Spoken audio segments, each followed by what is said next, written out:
नमस्कार। देश विदेश की खबरों के साथ मैं हूं जागृति। देखते हैं अब तक की बड़ी खबरें। मेजर ध्यानचंद जी की जयंती के अवसर पर शहीद उद्यान में खिलाड़ी घेरा कार्यक्रम का आयोजन किया गया। जिलाध्यक्ष जितेंद्र वर्मा, जीतू पटेल खिलाड़ियों को मेडल व फूलों की माला पहनाकर सम्मानित करेंगे। लखनऊ में अंतर्राष्ट्रीय स्टेडियम भी बनाया गया। ग्राम्य स्तर पर क्रिकेट की प्रतियोगिता भी शुरू कराई गई थी। प्रकाश नाथ आज हरदोई में समाजवादी पार्टी राज्य अध्यक्ष जी के निर्देश पर समाजवादी सांस्कृतिक प्रकोष्ठ के जिला अध्यक्ष सत्येंद्र यादव सत्या के द्वारा राष्ट्रीय खेल दिवस पर मेजर ध्यानचंद जी की जन्म जयंती के अवसर पर शहीद उद्यान में खिलाड़ी घेरा कार्यक्रम का आयोजन किया गया था। उसमें खेल जगत से जुड़ी उभरती हुई प्रतिभाओं व खिलाड़ियों को आमंत्रित किया गया। कार्यक्रम में खिलाड़ियों की समस्याओं पर चर्चाएं भी हुई थी। कार्यक्रम के मुख्य अतिथि के तौर पर शामिल हुए समाजवादी पार्टी के जिला अध्यक्ष जितेंद्र वर्मा, जीतू पटेल खिलाड़ियों को मेडल व फूलों की माला पहनाकर सम्मानित किया था। खिलाड़ियों के चयन में पक्षपात हो रहा है। स्पोर्ट्स एकेडमियों में व खेल उपकरणों की कमी है, ऐसा उन्होंने आक्षेप भी भाजपा पे किया। स्थानीय स्तर पर स्टेडियम व प्रतियोगिता की कमी, खिलाड़ियों के मादे में भेदभाव, प्रशिक्षण देने वाले प्रशिक्षकों की भी कमी है।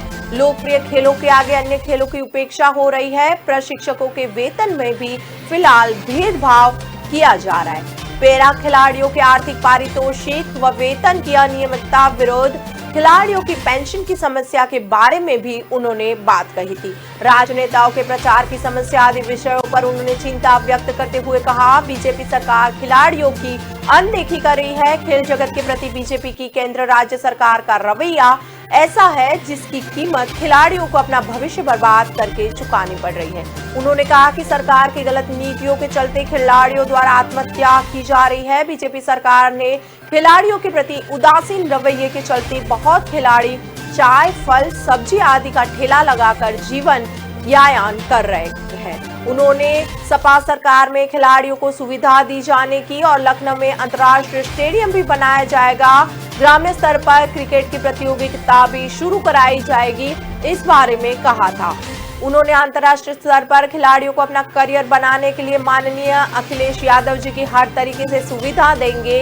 इस अवसर पर पूर्व सांसद उषा वर्मा, पूर्व विधायक राजेश्वरी देवी, पूर्व प्रत्याशी सरताज खां, वरिष्ठ नेता अनिल सिंह भी मौजूद रहे थे।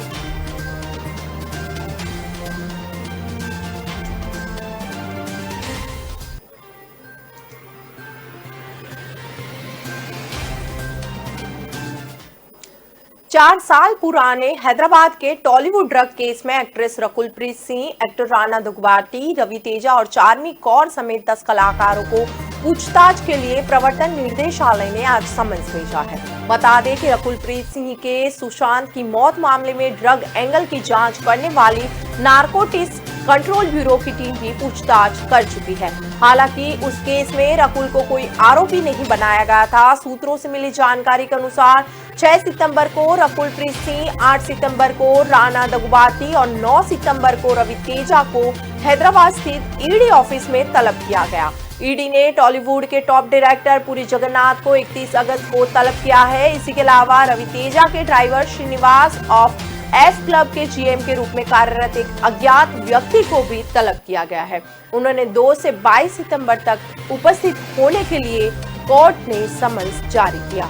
ईडी ने मामले की जांच करते हुए आबकारी विभाग के अधिकारियों को भी पूछताछ के लिए तलब किया है। दिलचस्प ये है कि आबकारी विभाग की विशेष जांच टीम ने सबूतों के अभाव में टॉलीवुड कलाकारों के खिलाफ कार्यवाही नहीं की थी।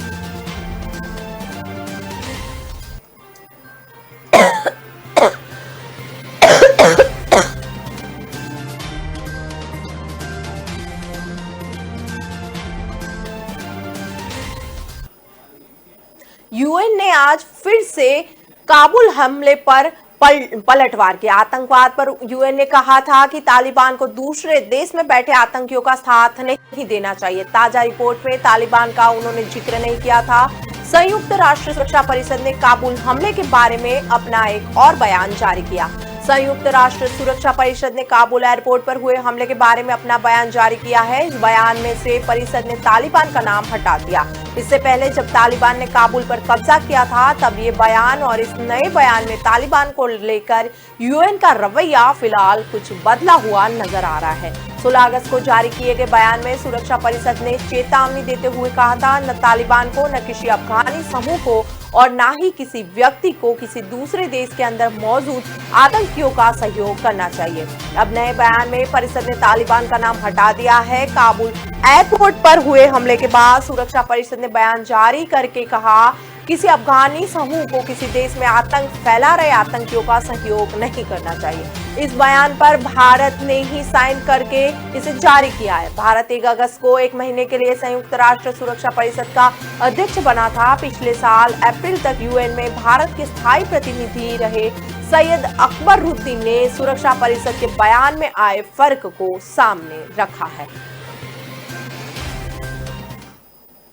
काबुल एयरपोर्ट पर ब्लास्ट में महिला टीवी एंकर सहित 2 पत्रकार और 2 एथलीट भी मारे गए। ब्लास्ट के वक्त दोनों ही पत्रकार काबुल एयरपोर्ट पर ही मौजूद थे। काबुल एयरपोर्ट के बाहर गुरुवार को हुए ब्लास्ट में अफगानिस्तान के 2 पत्रकार और 2 एथलीट की भी मौत हुई थी। अफगानिस्तान जर्नलिस्ट सेंटर ने दावा किया कि इसके मुताबिक राहा न्यूज एजेंसी के लिए काम करने वाला अली रेजा अहमदी और जहां सिहात टीवी चैनल की एंकर नजमा सिद्दीकी भी हमले में मारी गई। इसके अलावा अफगानिस्तान के नेशनल ताइक्वांडो खिलाड़ी मोहम्मद जन सुल्तानी और वुसु खिलाड़ी हदरिश भी हमले का शिकार हो गए। इस हमले में 13 अमेरिकी सैनिकों समेत 170 लोगों की जानें गई थी।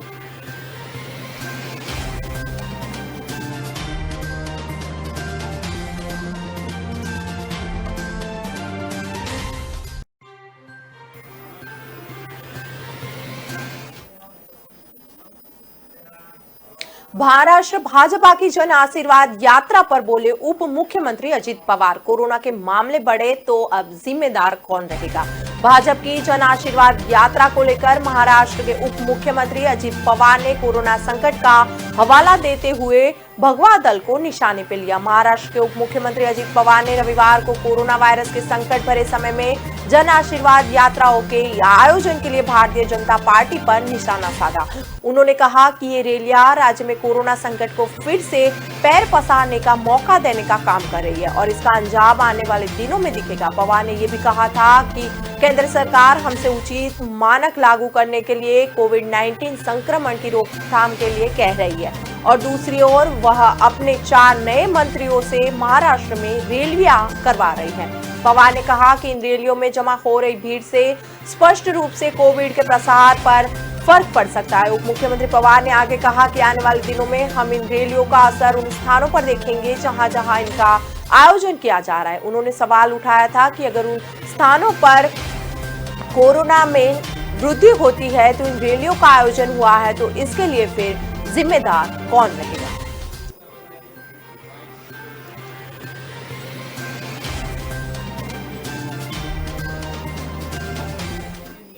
फिलहाल वक्त हो चला है ब्रेक का। ब्रेक के बाद तुरंत मिलते हैं। दिल का परिंदा उड़ चला, अंदाज अपना मन चला, खुद की तो सुन ले, जी भर के जी ले, रुकना ना तू अब ठहर। Lyra, anytime, anywhere. Lyra, everybody loves to wear. Lyra, anytime, anywhere.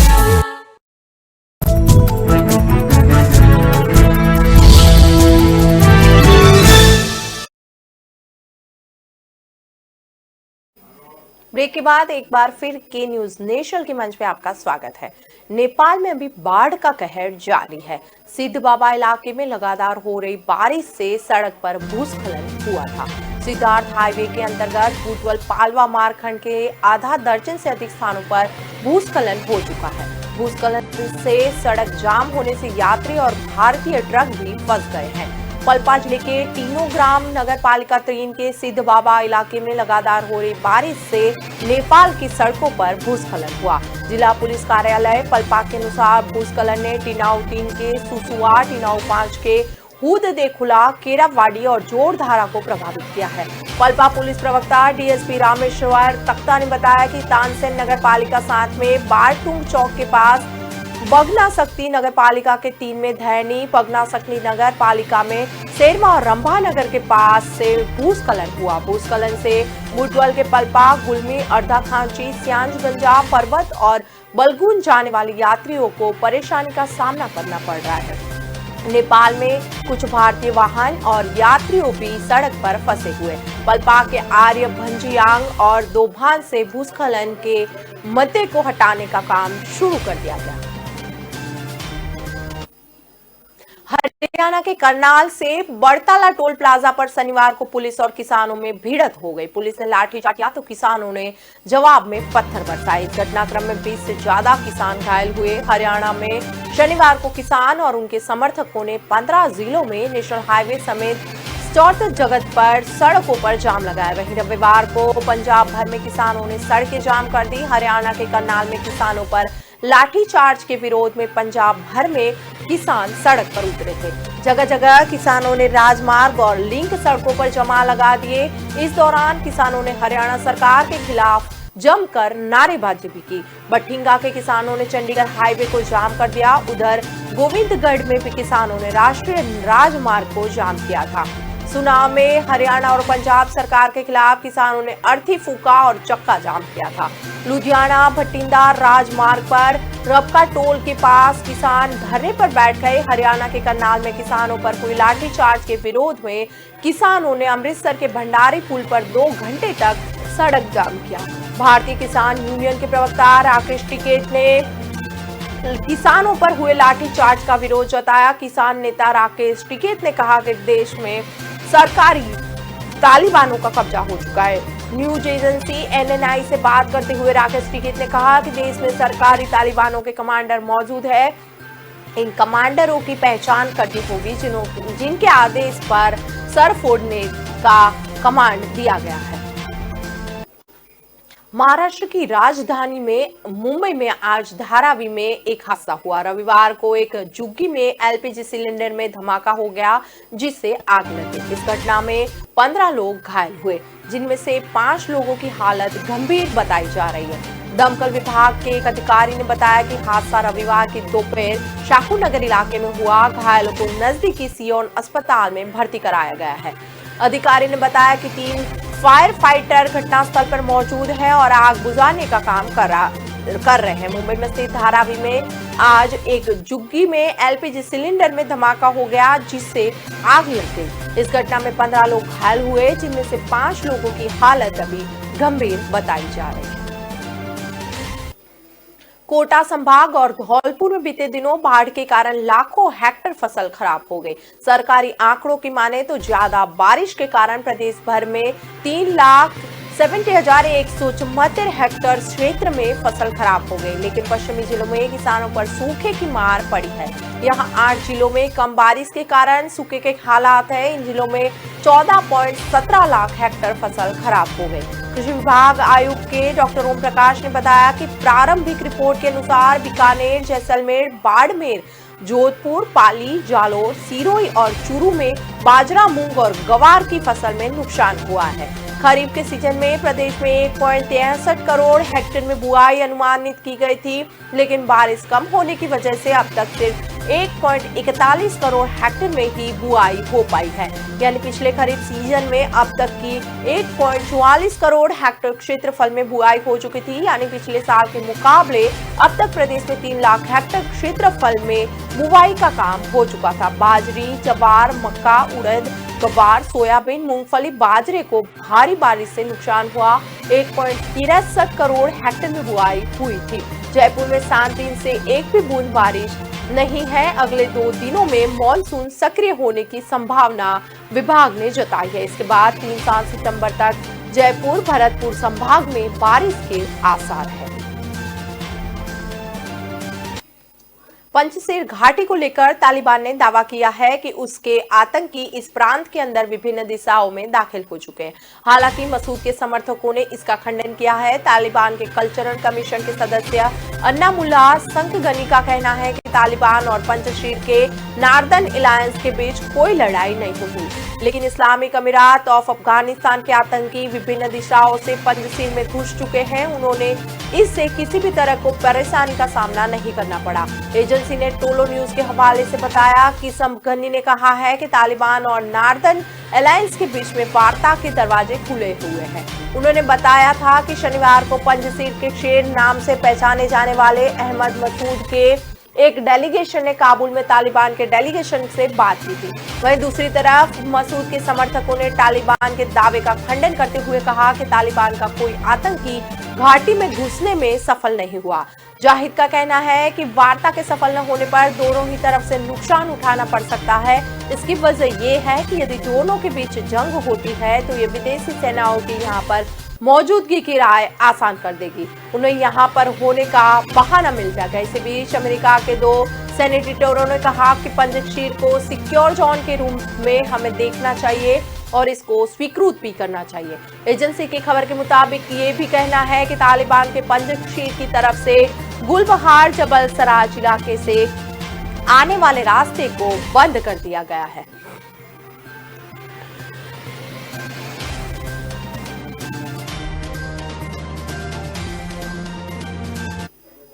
अभी वक्त हो चला है ब्रेक का। ब्रेक के बाद तुरंत मिलते हैं। न ऐश का न द्वेष का, यह दंगल है देश का। सुलगती समस्याओं के जुलसते सवालों का होगा दंगल देश का। प्रशासन के प्रश्नों को लेकर होगा दंगल देश का। शिक्षा, स्वास्थ्य, समाज, कानून और व्यवस्था के आज क्या है हालात। सोमवार से शुक्रवार रोज रात 8 बजे जलपा क्षत्रिय के साथ दंगल देश का।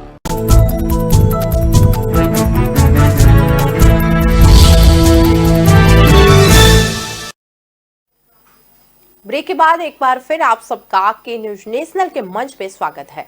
दक्षिण कश्मीर में आज अहरबल कुलगाम में 2 से 3 वर्ग किलोमीटर के क्षेत्र में फैले जीवाश्म स्थल का पता चला है। कहा जा रहा है कि ये जीवाश्म 40 करोड़ वर्ष या फिर उससे भी पुराना हो सकता है।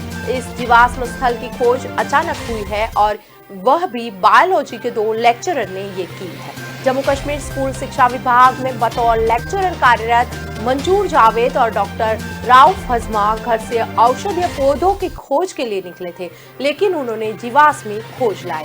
ये जीवाश्म स्थल दक्षिण कश्मीर के प्रसिद्ध पर्यटन स्थल अहरबल में जलप्रपात से करीब 2 किलोमीटर की दूरी पर कुंभ वतन के रास्ते में संगम तक पर एक पहाड़ी के रास्ते में है। मंजूर जावेद और डॉक्टर राउफ स्कूलों में औषधीय वाटिका स्थापित करने के लिए जारी अभियान में सक्रिय भूमिका निभा रहे हैं। स्कूलों में औषधीय वाटिकाएं तैयार करने का कार्यक्रम करीब 5 साल पहले तत्कालीन जम्मू कश्मीर राज्य सरकार ने शुरू किया था। डॉक्टर राउत ने कहा कि हम रोज इस रास्ते से गुजरते हैं। हमने इस पूरे इलाके में कई जीवाश्म को जमा किया था और उनकी तस्वीरें भी ली थी। यहाँ आपको जमीन खोदने की जरूरत भी नहीं है, आपको खुले में ही किसी झाड़ी के बीच या किसी चट्टान में जीवाश्म मिल जाएंगे। हमें लगता है कि ये जीवाश्म मौसम की मार के कारण जमीन के ऊपर नजर आ रहे हैं।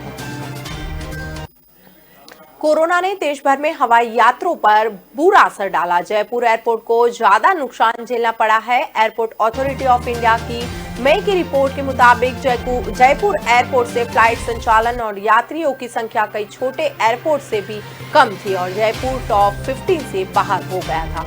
जुलाई की रिपोर्ट में जयपुर एयरपोर्ट वापसी करने में सफल हो रहा है। मई में टॉप 15 एयरपोर्ट में शामिल नहीं रहा था। रांची, वाराणसी और श्रीनगर जैसे छोटे एयरपोर्ट जयपुर एयरपोर्ट से अभी आगे निकल गए। इस रिपोर्ट में जयपुर की 12वीं रैंक आई है। केवल यात्री भार के लिहाज से ही नहीं बल्कि फ्लाइट संचालन की संख्या के आंकड़ों में भी जयपुर एयरपोर्ट ने टॉप 15 में वापसी की। मई माह के दौरान चंडीगढ़, वाराणसी और श्रीनगर जैसे छोटे एयरपोर्ट भी जयपुर से कहीं आगे थे। लखनऊ और पटना एयरपोर्ट भी जयपुर से आगे रहा, लेकिन अब जुलाई में जयपुर, वाराणसी और गोवा से आगे रहा है। एयरपोर्ट प्रशासन के लिए ये आंकड़े थोड़े राहत देने वाले हैं।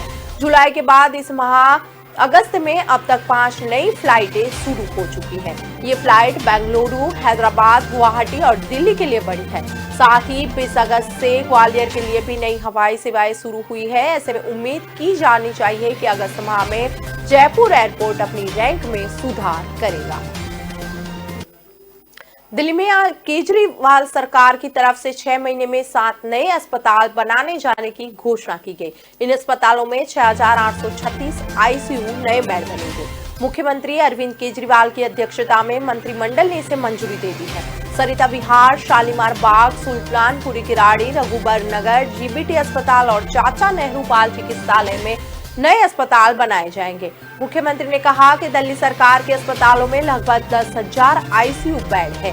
नए 6,800 बेड बनाए जाने के बाद आईसीयू बेड की क्षमता में लगभग 70% का इजाफा होगा। यदि कोरोना की लहर आती है तो उस समय लोगों को इलाज में मदद मिलेगी। यदि कोरोना की लहर नहीं आती है तो दिल्ली के लोगों के लिए स्थायी तौर पर 7,000 नए बेड तैयार हो जाएंगे।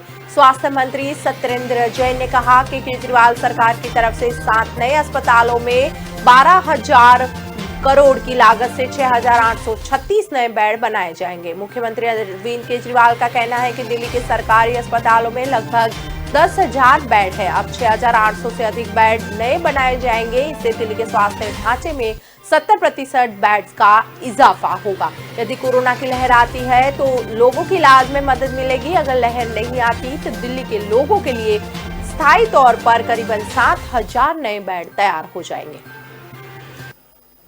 राजधानी दिल्ली में 1 सितंबर से स्कूलों को खोलने की घोषणा हो चुकी है। वहीं कई अन्य प्रदेशों में भी स्कूलें खुल गई हैं और राज्य में स्कूल खोलने की तैयारी की जा रही है। इस बीच स्वास्थ्य विशेषज्ञों ने चेतावनी जारी की कि स्कूल खुलने के बाद हमें ज्यादा सावधानी बरतनी होगी। इस बारे में एम्स के मेडिसिन विभाग के प्रमुख प्रोफेसर डॉक्टर नवनीत वीक का कहना है कि जब बच्चे स्कूल जाने लगेंगे तो बहुत सावधानी बरतनी होगी। ये सावधानी उसी तरह हो जैसे बिना कोरोना वैक्सीन लगाए लोग कोरोना को लेकर बरतते हैं। डॉक्टर नवनीत वीक का कहना है कि देश में और अधिक टीके लगाए जाए और अधिक टीकाकरण भी किया जाए, लेकिन समस्या ये है कि वैक्सीन सभी को लेनी है। जब तक सभी को टीका नहीं लगाया जाता और लोग सावधानी नहीं बरतते, हम इस देश को कोरोना से खत्म नहीं कर सकते। डॉक्टर नवनीत का कहना है कि बच्चे घर पर रहते हुए उगता गए हैं, लेकिन हम उसे बात का ध्यान रखना चाहिए कि स्कूल जाने में अभी भी ज्यादा खतरा है। उन्होंने कहा कि हमें ध्यान रखना है कि क्या करना है और क्या नहीं करना। उन्होंने कहा कि बच्चों को अभी भी वैक्सीन नहीं लगी, ऐसे में और ज्यादा सतर्कता बरतनी होगी। बच्चों का परिवहन, बच्चों की अलग शारीरिक दूरी तय करे जैसे मुद्दों पर काम करना चाहिए। शैक्षणिक संस्थान और क्लासेस शुरू कर सकते हैं। इसके लिए 1 सितंबर से चरणबद्ध तरीके से स्कूल खोले जा सकते हैं। जयपुर में मामूली कहानी के बाद बात इतनी बढ़ गई कि 25 अगस्त को प्रॉपर्टी डीलर ने पत्नी का गला दबाकर हत्या कर दी। विवाहित का शव कमरे में फर्श पर पड़ा मिला। उसके गले पर चोट के निशान थे। पिता ने शुक्रवार को दामाद के खिलाफ मानसरोवर थाने में हत्या की रिपोर्ट दर्ज करवाई। शनिवार को पति को गिरफ्तार भी कर लिया गया है। इस मामले की जांच मानसरोवर थाना अधिकारी दिलीप सोनी कर रहे हैं। वारदात 25 अगस्त शाम 4 बजे की है। प्रॉपर्टी डीलर ऋषिराज ने शिखा के साथ मारपीट की थी। कहानी सुनी इतनी बढ़ गई कि गला दबाकर उसने पत्नी की हत्या कर दी। इसके बाद वह वहां से निकल गया था। उसी दिन शाम 5 बजे दामाद ने ससुर को फोन कर दिया और बोला कि शिखा फोन नहीं उठा रही, इस बार आप घर जाकर देखें। 15 मिनट के बाद शिखा के पिता घर पर पहुंचे थे। उनकी बेटी फर्श पर बेसुध पड़ी थी। 5 मिनट बाद ऋषि के राज भी आया। शिखा की गर्दन पर चोट के निशान थे। डॉक्टर ने उसे अस्पताल में मृत घोषित किया। अस्पताल प्रबंधन की ओर से पुलिस को सूचना दी गई। 26 अगस्त को पोस्टमार्टम कर सब परिजनों को सौंप दिया गया। अब आगे की कार्यवाही पुलिस ने शुरू की है। अब तक की खबरों में बस इतना ही। ज्यादा खबरों के लिए जुड़े रहे के न्यूज के साथ। नमस्कार।